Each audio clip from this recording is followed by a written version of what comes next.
सर्वसामान्यांच्या हक्काचा आवाज जागर जनस्थान। धुळे जिल्ह्यातील अनेक गावातून जाणाऱ्या प्रस्तावित मनमाड धुळे इंदोर रेल्वे मार्गाच्या भूसंपादनाचा प्रश्न सध्या चांगलाच पेटला असून या प्रकरणात शेतकऱ्यांना भरघोस असा मोबदला मिळावा यासाठी शिवसेना उभाठाचे नेते तथा माजी आमदार अनिल गोटे यांनी आवाज उठविलाय।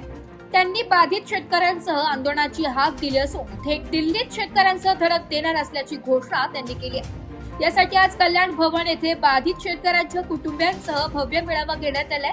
या मेळाव्यात धुळे शहराचे माजी आमदार अनिल गोटे यांनी शेतकऱ्यांच्या जमिनींना केंद्र सरकारने योग्य असा मोबदला द्यावा, राष्ट्रीय महामार्गाला जो दर देता तो दर रेल्वे मार्गासाठी घेतल्या जाणाऱ्या जमिनींनाही दिला गेला पाहिजे।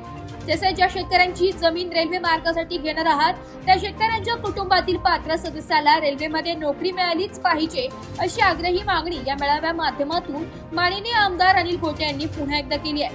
जागर जनस्थानसाठी प्रतिनिधी रूपक बिरारी, धुळे।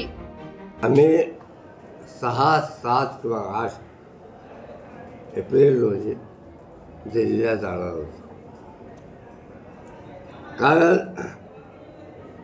काल शोभाताई बच्छाव खासदार यांनी जे लोकसभेमध्ये भाषण केलं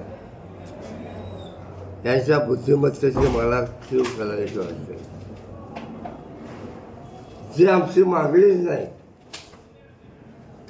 काय त्या मागणीबद्दल त्यांनी तिथे भाषणामध्ये उल्लेख केला। आमची मागणी आहे की राष्ट्रीय महामार्गाला जो दर देता तोच रेल्वे मार्गाला द्या। एक कुटुंबामध्ये एक नोकरी द्या। त्यानंतर ज्या शेतकरी भूमिहीन होतात त्या शेतकऱ्यांना तेवढंच क्षेत्र दुसरीकडे द्या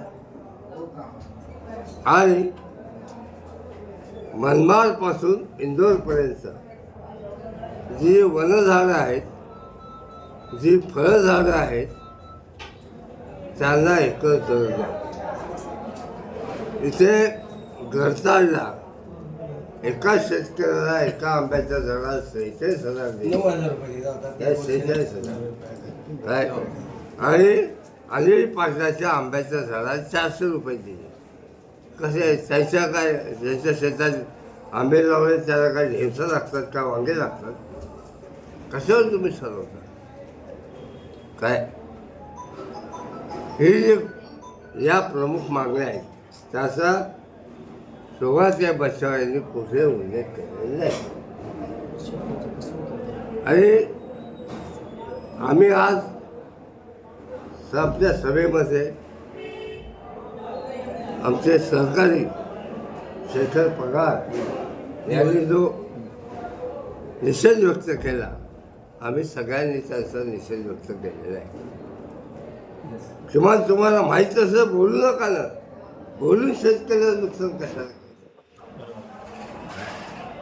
अर्थात सरकारने त्यांना काही गांभीर्याने घेतलं नाही, पण त्याचं उत्तरही दिलं नाही। त्या लोकसभेच्या अध्यक्षांनी please look into the matter म्हणून सांगितलं नाही काय, त्यामुळे त्याचा आम्हाला काय फायदा नाही। आम्ही दिल्लीला सर्व पक्षाच्या खासदारांना माझा शब्द ऐकून घ्या, सर्व पक्षाच्या खासदारांना विनंती करणार आहोत की हा एक गंभीर प्रश्न आहे काय, या तुम्ही सगळ्या खासदारांनी या आमच्या शिष्टमंडळासमोर उपस्थित राहावं समावेश अशी आम्ही त्यांना विनंती करणार।